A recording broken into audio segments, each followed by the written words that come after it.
And thank you for coming. I feel a little bit like when you give a party and you're worried whether or not anyone will show up. So it's Monday morning, and I'm particularly grateful that everyone turned up early on a Monday morning.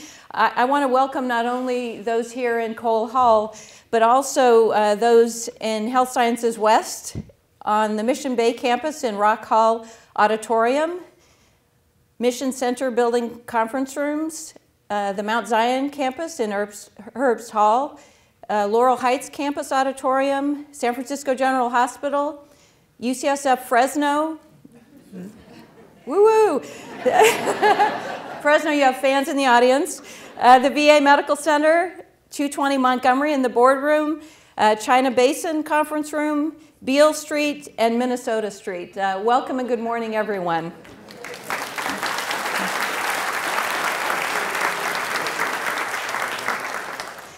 My objectives this morning are fourfold. First, to share with you my observations of UCSF since arriving as Chancellor on August 3rd. Second, to discuss my priorities. And let me start out by making sure you know that what I'm going to focus on is my priorities, particularly over the next 3 to 5 year horizon. I've received several questions in advance for the Q&A period, and I'll be leaving about 20 to 30 minutes at the end for question and answer. And several of the questions focus on near term, so I will be happy to address any questions you have in the near term, but I'd like to focus these comments particularly on more of the 5 year horizon. Third, I want to let you know what you can expect from me. And finally, I have a few suggestions on what I need from all of you. So you can see from my first slide the title of this talk, Shaping the Future of UCSF, and you've seen it on posters around the campus.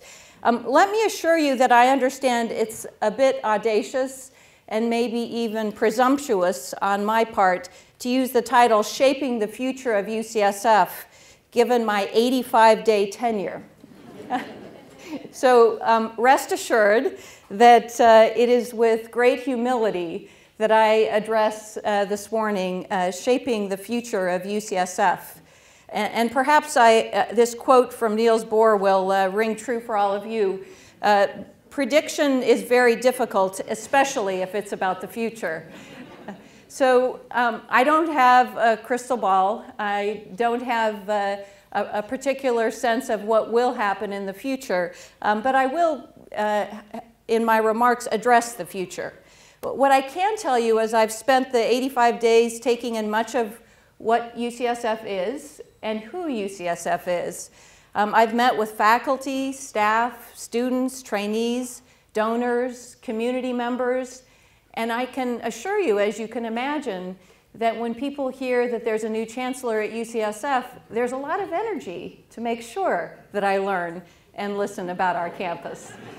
And imagine what those conversations are like. And they've been as varied as the people here at UCSF and the people outside UCSF who care much about us.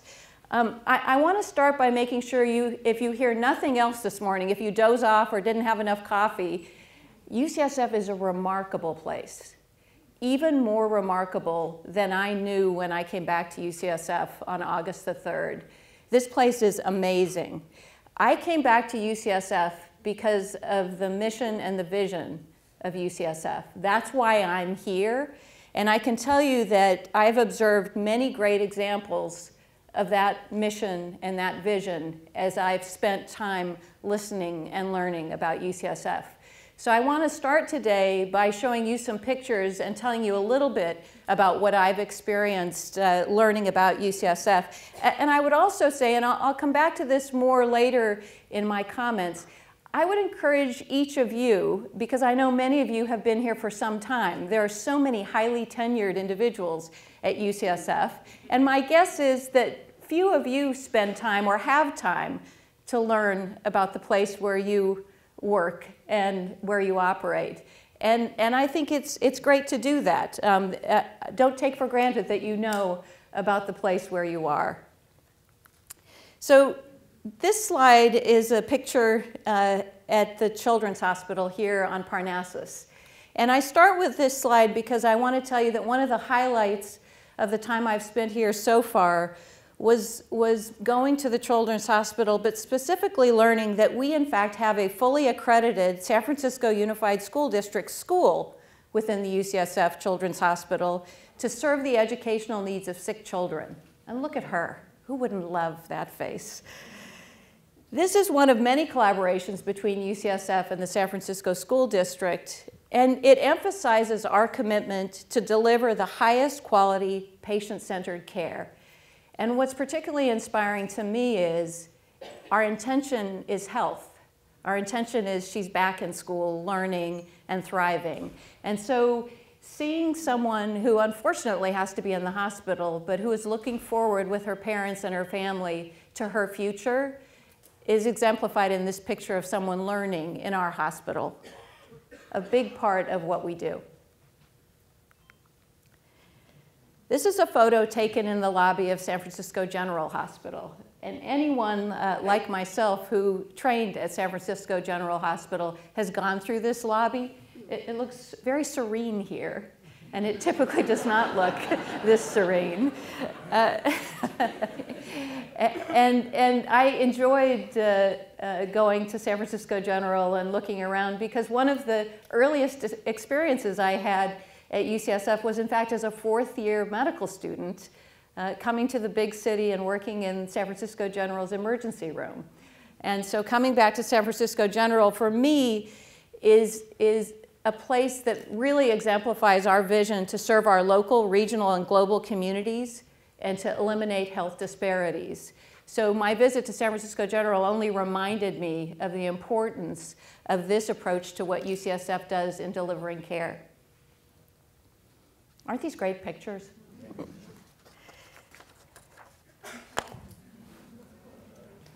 Yay!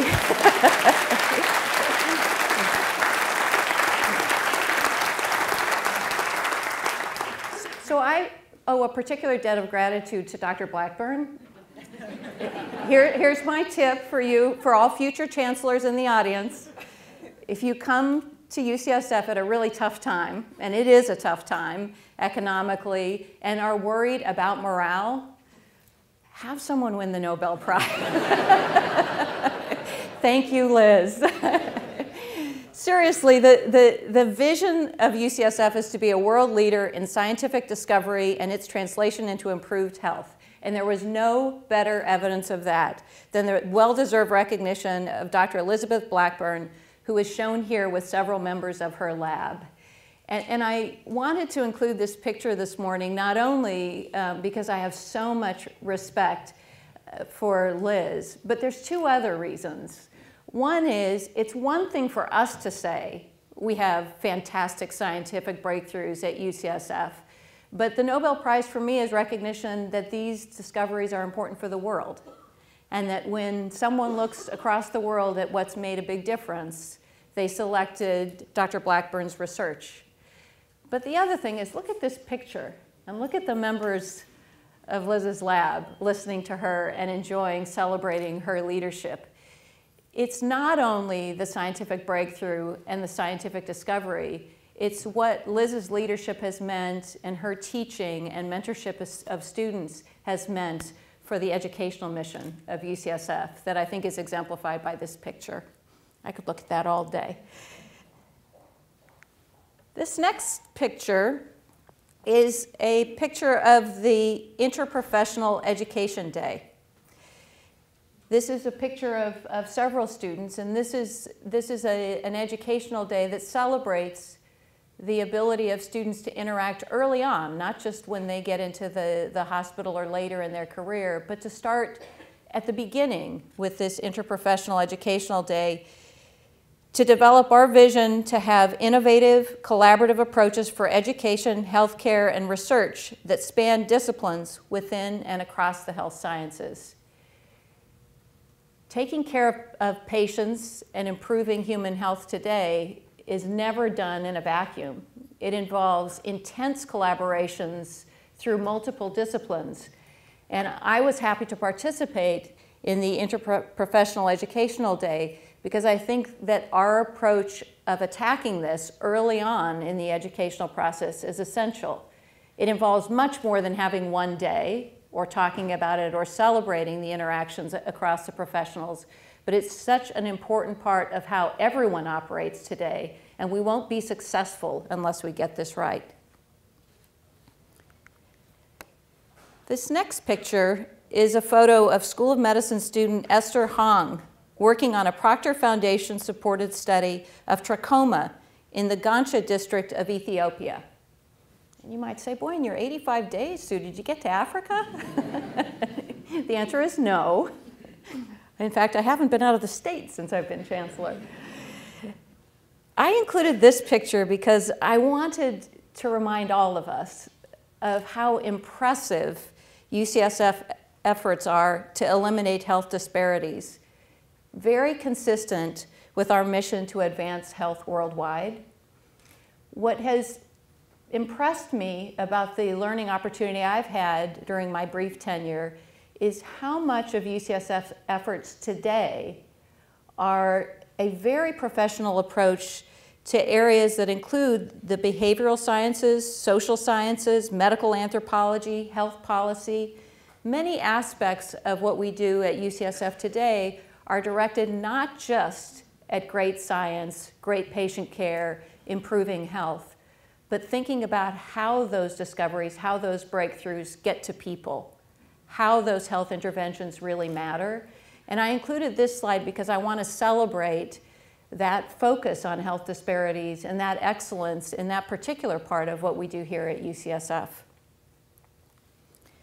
So these are my observations. I would have liked to include even more slides. This is the lobby of Genentech Hall. The observation I would make is that UCSF is a vibrant, amazing, innovative university where great science is carried out, where very, very talented people are here because they want to make a difference. There's a drive to be excellent, and there's an amazing can-do spirit. It's really a remarkable place. So what about the challenges? Is UCSF perfect? Is everything really great? No, it's not. And one of the things that I think impressed me the most is how often things are described to me that people are making a difference. That excellence is, quote, despite difficult odds or against enormous circumstances. Those kinds of stories are stories I've been listening to really very hard and wanting to understand what makes it hard to get things done at UCSF. What are our challenges? And most importantly, what are the things that I can do to make a difference on the aspects of UCSF that are the challenges? I'll mention just a few of them. You all know about the tough budget situation in the state of California, and very little evidence so far for a rebound. I'm an optimist, and so each morning when I listen to NPR on my treadmill, I think, well, maybe that stock market increase or jobs aren't worse than last month. I'm hoping better would be a word used. But even for an optimist, it's tough out there. The economic situation is really tough. And we have to be aware and realistic about what's possible at the state level. And so I can assure you I've been paying close attention to that. But looking inward, I would say that one of the things that is most striking to me is UCSF is a very entrepreneurial culture. It's a spirit of this can-do, we'll get it done, principal investigator, lots of independence. And I think that's terrific. I think it's generated amazing things. But it is very inefficient, the way we work. We don't collaborate much together. And at a time of really tough economic circumstances, that's one of our challenges, is that the way we operate is not efficient. We also have a very complex funds accounting approach that makes it challenging for someone like me. Oh, you think so too? It's not just me. That's reassuring. Well, what you'll learn about me is I like to make decisions. I like to make decisions, and I've spent a lot of time on trying to figure out how to make good decisions. And in fact, tried to get some training on what good decision making looks like. And one of the critical aspects of good decision making for anybody here who's spent time on it is to know what the data are that you will use in making the decision. And I link that to funds accounting only because I can't yet figure it out. And I say that with all due respect to people who are operating in this environment and people who are really excellent at funds accounting. Our money comes in, our revenues come in very complex ways. And yet, if we want to set priorities, use those priorities, and drive excellent decision making, we have to understand it. That is a big challenge. That's a very big challenge. The other thing that is a big challenge for us is our infrastructure. Our infrastructure is highly variable and can be unreliable.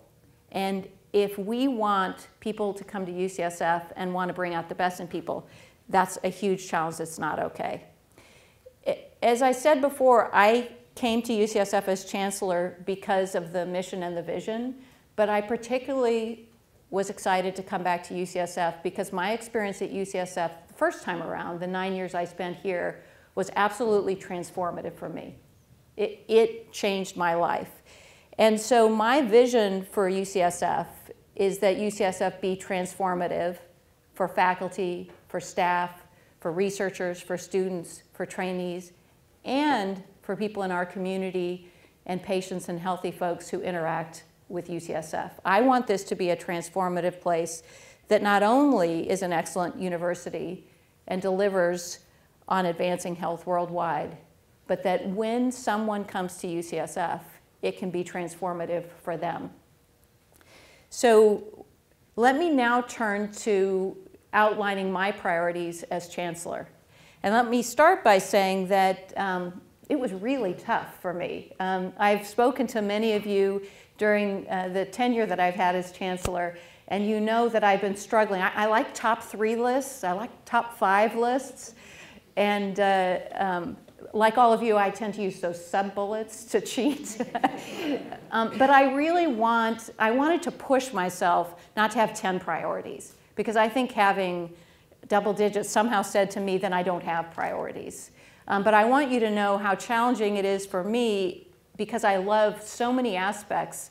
In fact, I love all the aspects of our mission and vision, and I want us to be successful and excellent. But I do think one has to select priorities. So I picked 4, a nice round number between 3 and 5. But I will ask for you to allow me to have a few sub-bullets, because I couldn't stop. So let me outline these priorities, and again, with great humility, thinking about the future and even thinking about my priorities 85 days in. So here's priority number 1. My priority number 1 is patients. As a health sciences university, our local community and the whole world look to us to improve human health. This is really important to me, and this is why I'm here. There's 2 things I want to say about this. And I put patients/health for a reason. Much of what we should be doing at UCSF is keeping people healthy. And even the word patients seems to say, okay, we're only here for sick people, and we're taking care of sick people. As an oncologist myself, I have spent most of my career very focused on making life better for people who are ill or suffering. And so the word patients really resonates for me, and I know it does for many of you as well. But I would be incredibly thrilled if we could transition from a sickness-based to a health-based culture if we spent more time on health than illness.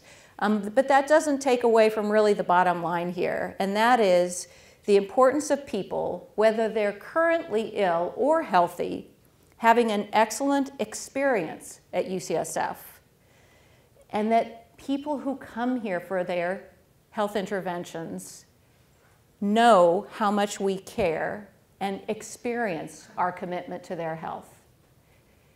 That's really important to me, that as chancellor, I can tell someone when you come to UCSF, when you interact with a UCSF faculty, staff, student, that you will have a great experience. And that is easy for me to say that. And I know in part because of the time I've spent here in the first 85 days, that is enormously challenging to do that. To be a research and teaching academic medical center and have the experience of patient be excellent is very hard, but important. Secondly, I have a particular passion for translating the amazing discoveries made at UCSF to improve lives for people. My own career in terms of doing drug development and experiencing that absolute thrill of seeing discoveries become products highly enforces my focus on translational science. It's my belief that UCSF should be the best in the world at translational science. Where we are, who we are, and the talent at UCSF says that to me. Translational science has become sort of jargony and popular, and I hate to even talk about something that could seem like jargon. But what that means for me is that you can imagine what's possible for patients, for people, and you can make that a reality. And I think that is endlessly inspiring to think that our work here at UCSF can rewrite the medical textbooks and really make a difference. So number one for me is patients and health. So I always thought, when I talked about my priorities as patients and health, that people thought that meant great science. But as I've been talking around UCSF and as I've been interacting with people, I found out that's not necessarily true. So my number two is discovery. Our vision is to be a world leader in scientific discovery. And as I've just said, translating that discovery for patients is number one for me. That's inspiring to me and really makes me want to get up in the morning. But I was incredibly moved by Liz Blackburn's description of how her curiosity about how things work drove her study of tetrahymena, a one-celled protozoan also known as pond scum. And this is a picture of that pond scum. So I included this picture and have as number two priority discovery because UCSF's excellence in basic discovery is an essential part of who we are and will continue to be a high priority for me at UCSF. And in fact, we don't always know what basic discoveries will mean for patients or for human health, but that discovery, that knowledge, is an essential part of what we do at UCSF and our contribution to the world. So number two priority is discovery. Priority number three is people. And here's where I took some license. So when I said a high priority for me is people, people have asked me, what do you mean by that, people? Of course it's people. That's people work here, people come here for their health interventions. People is sort of obvious. Now, when I first came, I talked about people as making sure that I had a really excellent group of folks in the Chancellor's office and my direct reports. And again, I'm really trying to focus here on that 5-year horizon and not next week or next month. But I am very happy to report to you that now with Carol Moss as our Vice Chancellor for Development and Alumni Affairs, and with Sam Hawgood as Dean of the School of Medicine and VC for Health Affairs, I feel really good about the first 85 days. That's tremendous for us as a campus and for me as a leader to know that we have great people in place. We have a search and are interviewing for a Chief Business Officer as well. So I'm not neglecting the short-term focus on people, and none of anything I'm talking to you about this morning will happen without great people in leadership at UCSF. But for the 5-year horizon, there's two people aspects that I want to focus on most. First of all, management. When I first came here, I told people that I had become known at Genentech, where I worked for the last 14 years, for a saying, every employee deserves a great manager. And if you remember or you were there, I said, I'm not sure if that's true also in academia, but it seems like it should be true. So what does it mean to have a great manager to me? It means that each person knows basically what they're signed up for. What are the goals and expectations? What does the person who hired them expect them to accomplish? And when they work, are they allowed to connect to that mission and the wonderful broader scope of what we do at UCSF, to know the context in which their work takes place, and do they get feedback about how they're doing and where they're going and how they can develop and improve? So I can tell you that my observations over the last 85 days are very consistent with, in fact, that feedback, that UCSF also needs great managers, that we need people who are able to make sure that folks who work with them and for them know what they're signed up for and can contribute in the most important ways to our mission. I think good management is important for UCSF, as it's been for me, and I'm inspired to see the impact that good managers can have and great managers at UCSF. Secondly, it's a high priority for me to continue to build on UCSF's commitment to diversity. This is something that Chancellor Bishop paid a lot of attention to, and I can tell you I will also pay a lot of attention to. I do believe that the rich diversity of people, practices, and perspectives in the Bay Area fuels our creativity and our productivity. I think that's an asset for us.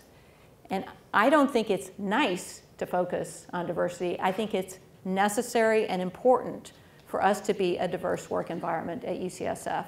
And this will be part of my people priority, number 3.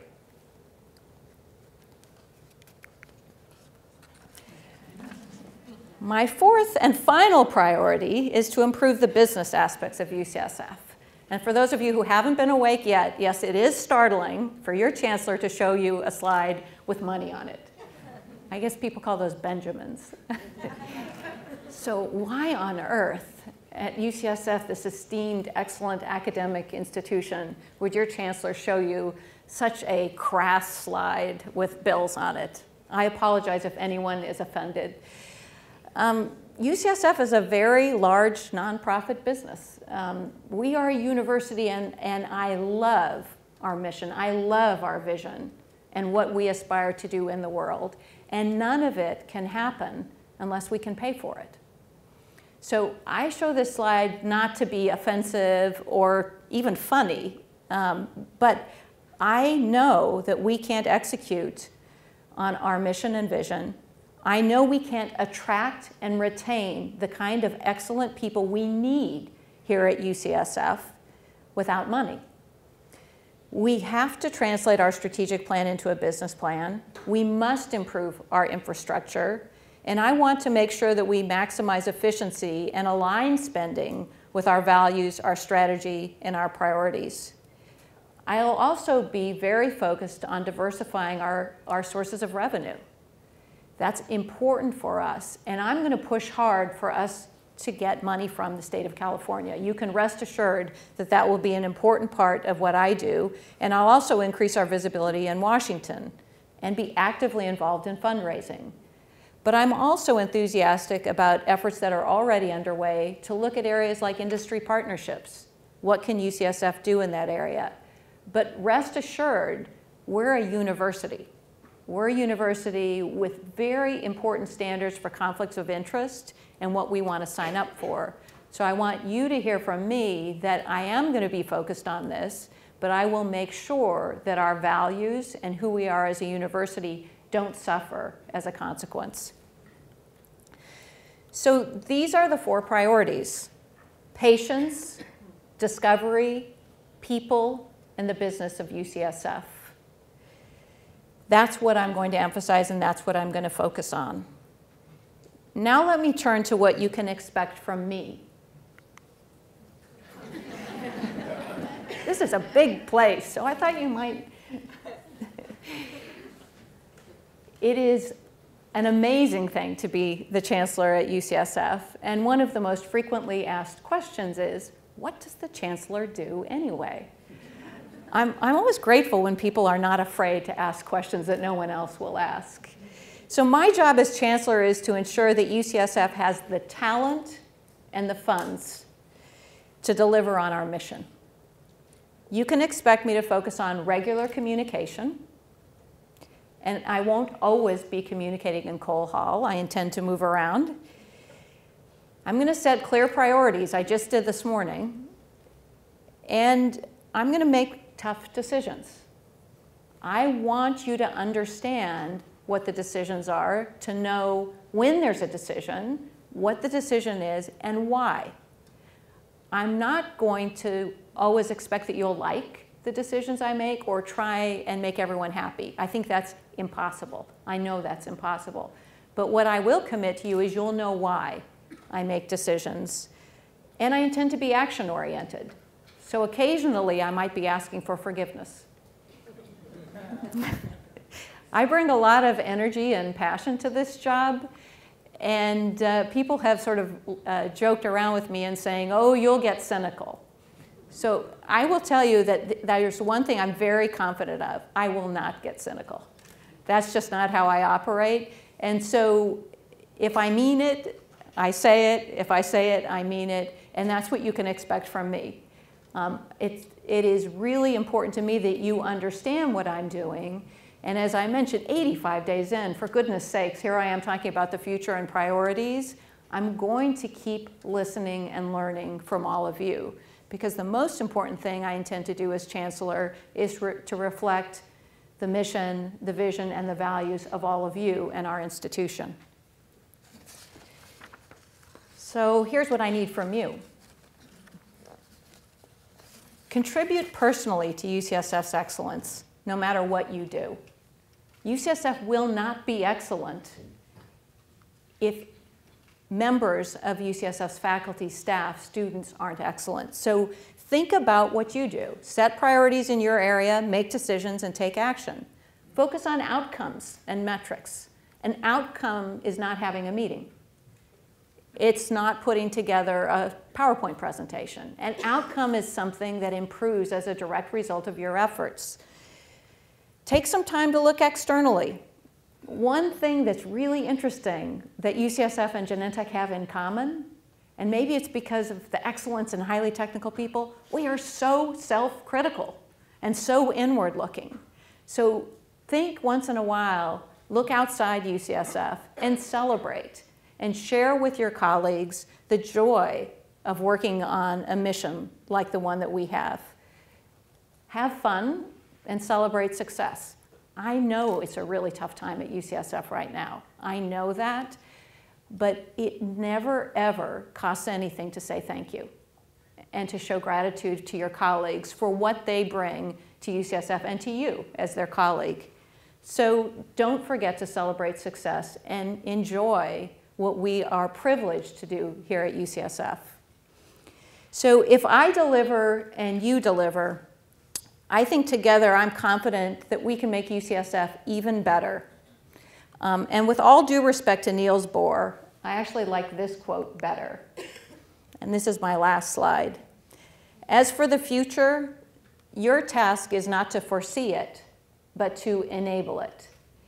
So this is the white coat ceremony, and it allows me to tell you that the most exciting thing about being back at UCSF is knowing that our efforts to educate future health professionals and researchers will greatly contribute to advancing health worldwide, not only today, but far into the future.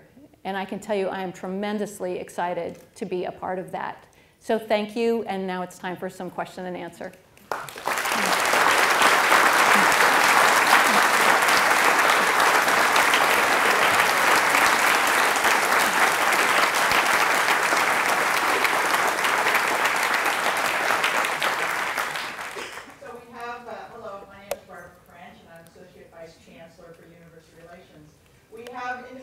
Who are on each side of the aisles who have microphones, and we're going to go back and forth, and we have about a little over 20 minutes for questions and answers. We also got some Q&A from email, so if people have questions, we'll start with that, or I've got some questions that I could start with. Anybody have their hand up? I didn't say UCSF is shy. Okay, and I have not found anyone to be shy, just to be clear. So let me start with a question, and you'll be surprised at what I picked. Furloughs, it's a furlough question. Furloughs seem to go against your philosophy of retaining excellence by doing less but doing it well. What are you doing to advocate for UCSF on the UC level for alternative cost-cutting measures that we can implement over the future rather than an across-the-board quick fix? So first of all, I would say you're absolutely right, whoever put in this question, that furloughs do go against my philosophy of doing less, but doing it well. I don't think furloughs are a great way to foster excellence. That said, I do want you to know that I was not here when the furloughs went in place, and my understanding is there needed to be a very quick and dramatic decrease in expenses. So it's not my intention to criticize those who made the decision for furloughs. But I can tell you that I am absolutely committed that the furloughs will end in the summer of 2010. That's absolutely important for me, and I think it is an important part of us maintaining excellence. My input at the level of the Office of the President has been exactly that we cannot tolerate 2 years of furloughs, that's not okay. And I understand that UCSF is in a somewhat different position as a health sciences campus and a graduate school than maybe the other UCs. So I don't pretend that I'm an expert UC-wide, and I'm only speaking on our behalf. So if there isn't a change system-wide in the furloughs, my fallback position is let us at UCSF determine our fate and manage our funds, including the aspects that have to do with furloughs, because I think internally we can look at efficiencies, we can look at what we do so that we will not have furloughs beyond the summer of 2010.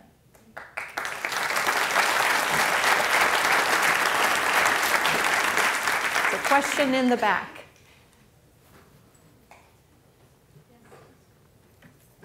Hi, I'm Tracy Gerald with Campus Life Services. You spoke a lot about the managing people aspect and diversity and having fun. Could you speak a little bit to your personal value in terms of having a quality of work life and how you can see that, the continuous improvement of that at UCSF? Great, thank you, Tracy. The question is about, I spoke about management and diversity. I didn't speak about quality of life of people working at UCSF, and the question is about how I think about that personally. Let me start by telling you that I knew I had this talk this morning, and I spent a little bit of time on this over the weekend. But on Saturday, I had a really great road bike up Mount Diablo, and on Sunday, I had a really great mountain biking ride.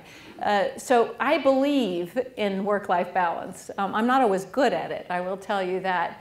But it is my personal belief, and I don't think anybody is exempt from this. It's my personal belief that if you work 24/7 and you never take a break, whatever it is you do to take a break. For me, it usually involves something sweaty, you know, like you're really exercising and your brain has to turn off or you'll fall off your bike. But other people, it's music or art or relaxing or spending time with family. I think it is essential that if we're going to be excellent, that we recognize that being on that drill every day, 24/7, is not conducive to excellence.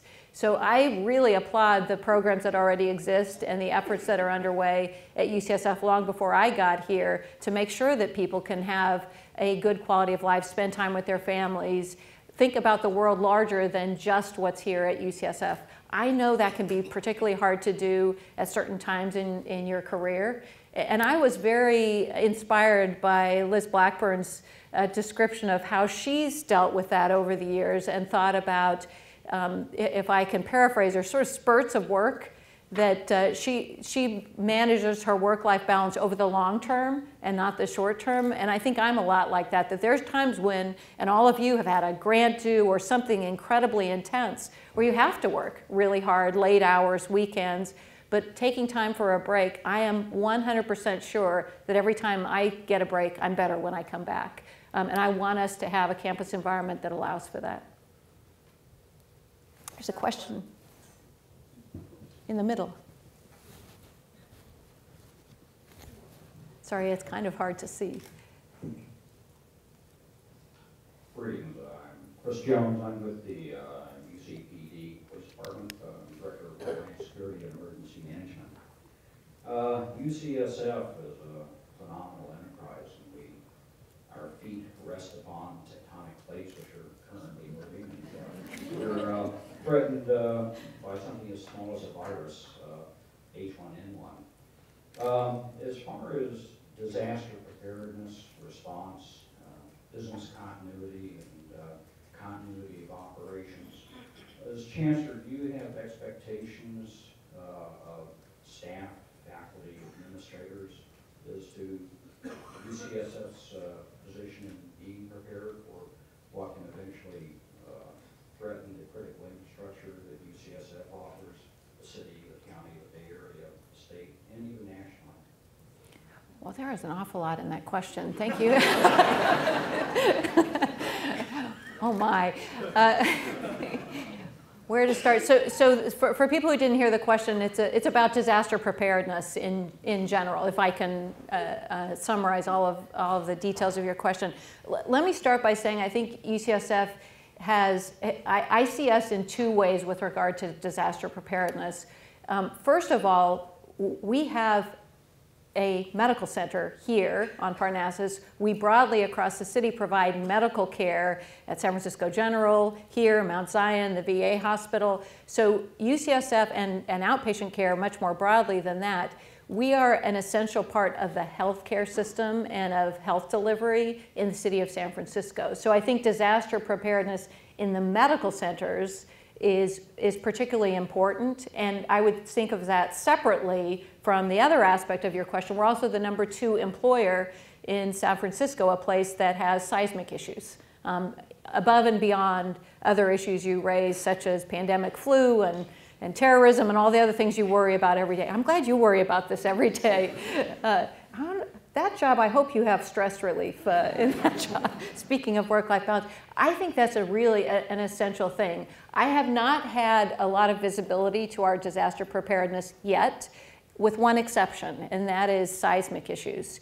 We have some significant seismic issues of buildings currently on our campus, and I have had a lot of visibility to that and to the plans that are in place for us to address those seismic issues. So I think above and beyond the short-term issues of what would we do in the case of an earthquake, we have longer-term issues about replacing or retrofitting buildings that are not seismically sound. So I can tell you that there are plans and projects underway. One of the key issues for me and for others at UCSF who are balancing this is how do we balance our economic realities with the needs for seismic upgrades. And I've spent a lot of time on that and expect to spend more time on that in the future. There's lots of other parts of your question I can't answer this morning. Other questions? Everyone's completely happy. There's a question over here and one over there. Okay. Hi, I'm Susan O'Hara. I'm in the Department of Radiology, and I'm the financial officer. So I'm not offended by your slide about money up there. But I wondered, you talked a little bit about infrastructure concerns and about concerns about information, financial information, and making it intelligible and understandable. And I wondered if you could elaborate on any of that a bit and talk about what you see as maybe priorities in that area. Well, so the question is about financial management and how we use financial management in decision making, and a little bit more detail about how I think about that. One of the things that I was very fortunate to have experience with before coming to UCSF is managing a budget that was about $2.5 billion at Genentech. And that was managing a budget in a product development group that had enormous variation in what we needed to pay for, and then some similarities in what we needed to pay for year to year. So I became quite comfortable with understanding what I would call my checking account. So what was the money I had, what was committed money, what were the priorities, and how I could match that up in a world of uncertainty. This wasn't easy to do, but the data helped me to be effective and my team to be effective. So when I first came, and Steve Barkley can tell you, when I first came, I said, okay, I want to know what the profit and loss statement looks like. I want to know what money comes in, what money goes out, what we have to pay for, and what we might pay for. And I mean, people are laughing. Those aren't ridiculous questions, you guys. Has Steve been talking about that? No, I'm not trying to be funny. Again, it gets to how I want to operate as a leader. I want to say, look, you guys just heard me say, here's the priorities. The list of what we might do to serve our mission and our vision is much larger than what we can do. So how much money are we sure we'll have? How much money might we have? And what do we have to pay for? And then where are those areas where we can make choices? And where, if we don't make the choice short term, will we not have another opportunity to make that choice? Or what can we do later? And you know, I'm not a business person by training, but I became a business person in my career. And what I was reassured is that common sense is actually a valuable asset. To my great benefit, I can tell you, because I don't have a degree in finance. But those are the things, and I think an organization and a leader demonstrates your values by making clear decisions. And so what I need to operate effectively, what I think all of us deserve, is enough clarity around the money that we can use for those decisions so that we can be effective, and that we don't have a bad decision, a wrong decision, or a decision inconsistent with our priorities and our values because we didn't understand the funds flow. That's really what I mean by that. Up here and then in the middle. I'm Kathy Garcia. I'm also from radiology. Sorry, department full of people who ask questions. So I think your chairman's here, so maybe he has a comment on that. He must have really good town halls. I wanted to ask you if you could talk a little bit more about your comments that we would be looking for industry partnerships and opportunities to kind of expand outward and do more outreach with perhaps partners. I think the last few years have been very challenging in terms of a lot of focus around compliance, audits, controls, and I know all those things are important. We are a public institution, but I wondered if you could talk about how you would find that balance between wanting to be a compliant organization and yet avoiding becoming an organization that kind of ties itself into a knot. So the question is about thinking about industry partnerships in the context of a culture that by virtue of necessity has focused more on compliance and following the rules.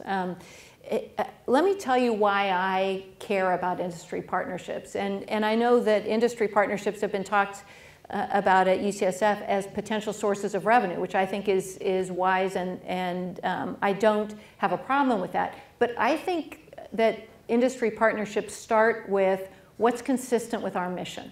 And consistent with our mission is wanting our great discoveries to get to society. So that's where I start, is for me, having seen and experienced what happens if a discovery gets broadly out to human beings, is you can improve health and you can improve outcomes. So my belief is if you start there, that is inspiring and consistent with our mission. I also think that having industry partnerships has to be consistent with all the areas of compliance, conflict of interest, and so forth. But it's an atmospheric thing, I think, in part, because I think it is not only a good thing to do. I think wonderful things can happen consistent with advancing health worldwide. So I think that's where it starts.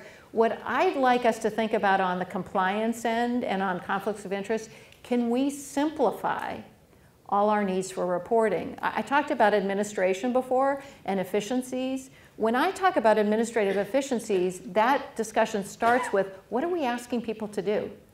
And I can tell you as a newcomer, I am amazed at the paperwork involved with life at UCSF. And I mean paperwork. That is not a good amazement. That's not in the good amazement category. That's in the bad amazement category. So when people say, and people ask me a question, are we fat in administration? Do we have too many people working in administration? I start by asking, well, what are we asking them to do? And then the second question is, do we have to do all the things we do? How many are historical and how many are required by the compliance atmosphere we work in now? And have we used any efforts in terms of convincing that maybe that piece of paper isn't doing much for us any longer? So I think we need to think about decreasing the burden of administrative infrastructure that goes along with that compliance, but we should be compliant. We should absolutely follow the rules. I think on the industry partnership side, one of the things that's striking to me is thinking a lot more about wonderful discoveries and excellence on the clinical side. And that's where I come back to what are the things one can do in translation and in accelerating moving discoveries to the bedside. I think that is absolutely where we should shine. Hi, I'm Stan Blanks. I'm on the faculty in medicine, and I have a comment and then a question. I also had the pleasure of chairing the campus budget committee a few years ago and the system-wide budget committee a few years later. And one thing that's very clear, and I was pleased to hear the way you're framing industry partnerships, because a lot of people think of them as a way to make money, and they all lose money for the university. And so when thinking about them, I think that they should really be viewed as an expense that's incurred in order to accomplish certain goals which the university itself could not do alone, basically, what you're saying. Because one of the things that has been a great source of frustration for me in looking at the university's budget, both on the campus and as a whole system, is the failure of a lot of people to add and subtract. And think of things that we need a course on that, don't we? Right. Well, I think a lot of people need a course on that. And so I think in thinking about how we deal with the private sector, and I would include also the nonprofit private sector as well as businesses, that you really ought to view that as an expense that's incurred, which is partially reimbursed, rather than as a way to make money, which leads to a lot of stupid decisions around the system. Anyway, my question is, in terms of priorities, the regents are about to increase fees again, 30-some% for the undergraduates. I don't know. Historically, under the compact with the governor, graduate fees go up 150% of what undergraduate fees go up. And these very large fee increases that have been imposed on the university since Schwarzenegger came in have really made it hard to finance graduate education. And in fact, my understanding is that the graduate programs at UCSF are shrinking. Graduate programs around the whole university are shrinking because of the fact that people just don't have the money to pay competitive stipends, along with the increased fees. And there's also similar pressure on postdoctoral programs. And I was wondering where in your priorities are you going to put both fighting these fee increases, because they are effectively budget cuts for us, for people running programs. And it means training grants support fewer people, programs shrink, and also in generating additional revenue sources compared in priorities vis-a-vis bricks and mortar to maintain the people. Yeah, so two things I would say. First of all, I think if we're losing money on collaborations, that besides learning how to add and subtract, we ought to push on why we're losing money and understand that, so that we shouldn't lose money. I think if we want to bring discoveries to society, that shouldn't be a money-losing proposition.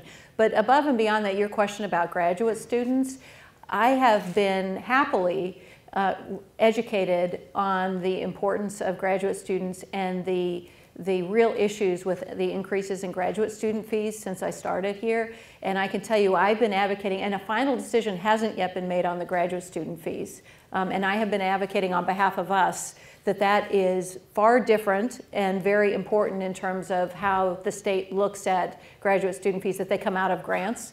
So that is on my priority list. I think that's part of what makes us great. I put that on the people side. We're not going to attract and have the best graduate students that drive so much of what happens at UCSF if the fee increases are a deterrent. So I can tell you that, one, I've gotten a lot of feedback about this. I have spoken up at my 2 Council of Chancellors meetings I've attended about the graduate student fees on behalf of UCSF, and I'll continue to do that.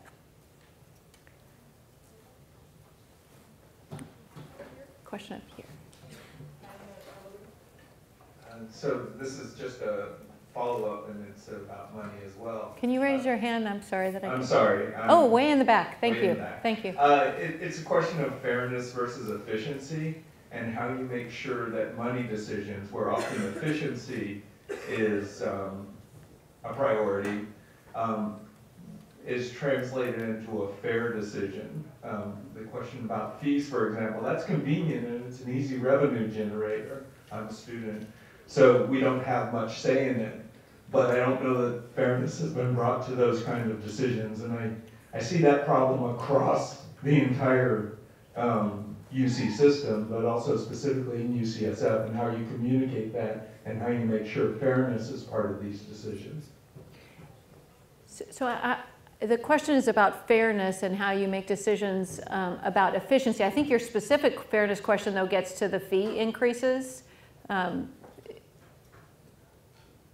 I just want to understand are you talking about fee increases or efficiency? I'm not communicating. I want to make sure that you communicate the fairness versus the efficiency when you make monetary decisions. The fee increases was just an example of that. Okay. Too often in the UC system, it seems efficiency takes priority over fairness when money becomes involved. So I'll take that as a comment. Thank you. I appreciate that feedback. For me, when I think about efficiency, it starts with what I said earlier, which is, what do we ask people to spend time on? I think you're talking about how we're thinking about resources or generating revenues, how we get more money from the university. And I do think there is a significant downside to fee increases. So I wasn't putting that in the category of fairness. I put it more in the category of access, because I want students to have access, and graduate students and postdocs and professional students. So when I hear about fee increases, I worry about debt, and I worry ultimately about access. So I hear you. Thank you for the feedback. There's 3 questions lined up there in the middle and over here. Steve Holly, Epidemiology and Biostatistics. And the CTSI, Clinical and Translational Science Institute, where I'm involved in training our brilliant young scientists. We're doing a good job of that at UCSF. More and more better and better trained young people. And a major problem we have is the NIH funding mechanism, which is increasingly unable to deal with the numbers of good scientists and projects. And I'm wondering what your thought is about industry partnerships as a way of helping solve this. So the question is about the CTSI and specifically funding for scientists. I think that industry partnerships can be helpful if one can get specific philanthropy from industry. I think that philanthropic efforts can drive some of that training. And I can tell you for sure, because I experienced it, that the training that happens, that you've been involved with and CTSI has been involved with, benefits industry in having well-trained scientists. I put that less in the category of partnerships where there's a contract, and more in the category of philanthropy, that is good for them, good for their community, and good on a broader basis. I do think there is more we can do in terms of philanthropy to access industry philanthropy. I can only speak for one company that I worked at, but I know that there is much wish in many companies to give back to the community, and specifically to science education. So I think that there is more opportunity currently on philanthropy than specific contracts, and I would expect that that's something we can tap into. So let's take one more question, and then people can email in questions, and we'll post them on ucsf.edu.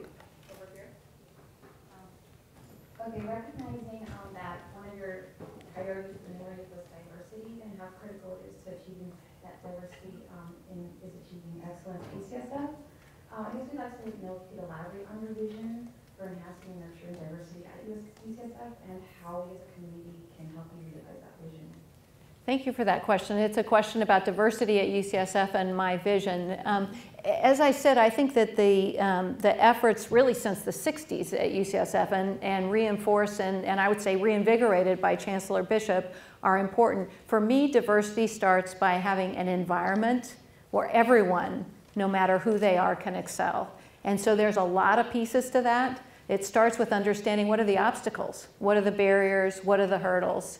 And the other aspect is being able to look at leaders, at leadership when you're coming in as a trainee and envision yourself being part of that. I've told people that that's, I think, part of having a woman as chancellor is that maybe more women at UCSF and more broadly will think they could be chancellor. So there are a lot of aspects to it, but first and foremost, it is making sure our environment is an enhancing part of being a diverse organization and not detracting, and everything of what that entails. I'm going to the Diversity Awards luncheon today, so if you're there, we can talk more about that. And I'm sensitive to people's time. Thank you very much, everyone here and on the webcast.